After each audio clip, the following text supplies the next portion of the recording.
Biorka sepil data Anies Baswedan. Nothing special, gua juga bisa. KTP, NPWP, SKCK, dan lain-lain. Penulis bingung dengan rakyat Indonesia. Setelah dibodohi banyak ustadz radikal, sekarang dengan mudahnya dibodohi oleh hacker-hackeran. Mirisnya, tanpa memahami apa itu ilmu hacking dan komputer secara umum. Mengumpulkan data adalah pekerjaan dasar mereka yang mendalami ilmu komputer dan manajemen informatika.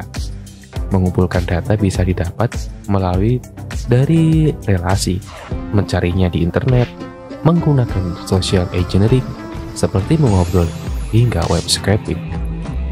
Data NIK, data vaksinasi, data pelanggan IndiHome adalah data yang bisa didapat dengan jurus tenaga orang dalam, seperti yang dilakukan akun Offsite ketika menampilkan data Denny Siregar. Apalagi kita tahu banyak instansi BUMN sudah disusupi kadrun radikal. Selain itu, data juga bisa dibeli. Banyak aplikasi di handphone yang sebelum menggunakannya kita harus mendaftar terlebih dahulu, misal PayLater. Tanpa sadar kita sudah menginputkan data penting. Nah, sekarang kita lihat data apa yang dibongkar oleh hacker Biorka. Data terduga pembunuh Munir. Ini sudah beredar lama di Google. Nama terduganya Biorka, tinggal buka data website Dukcapil misalnya, lalu search nama yang dia dapat dari hasil searching Google.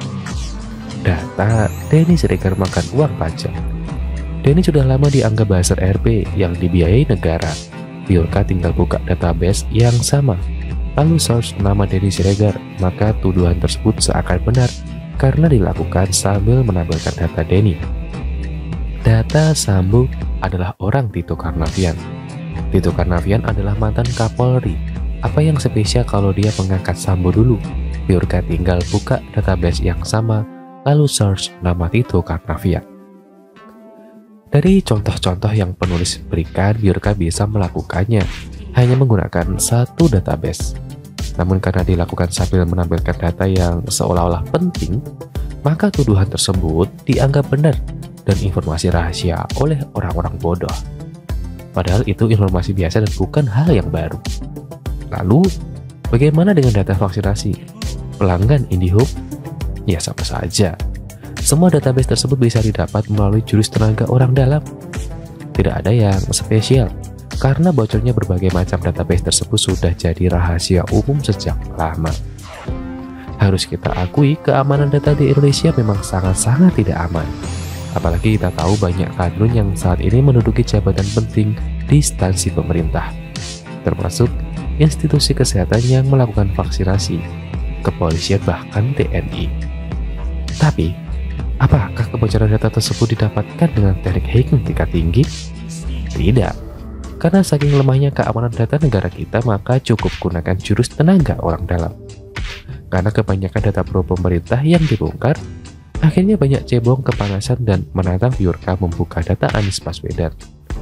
Yang ada di kubu oposisi, jelas saja Biorka menyanggupi supaya cebong-cebong bodoh itu percaya dia netral dan berharap sebagian cebong mulai membenci pemerintah. Duh bong, kalau kasih tantangan itu yang canggih dikit kenapa? Data pejabat itu adalah data yang paling mudah dicari, apalagi data gubernur, DPR, DPRD, yang mengikuti pemilihan umum. Semuanya ada di website KPU. Tidak percaya? Nih, gua kasih data Anies dan Sandiaga Uno. Mulai dari KTP, NPWP, SKCK, dan lain-lain, semuanya lengkap. Ada di link ini. Apakah penulis sudah bisa disebut hacker karena mendapatkan data KTP? Bahkan NPWP Anies dan Sandiaga Uno? Tentu tidak. Begitulah kura-kura.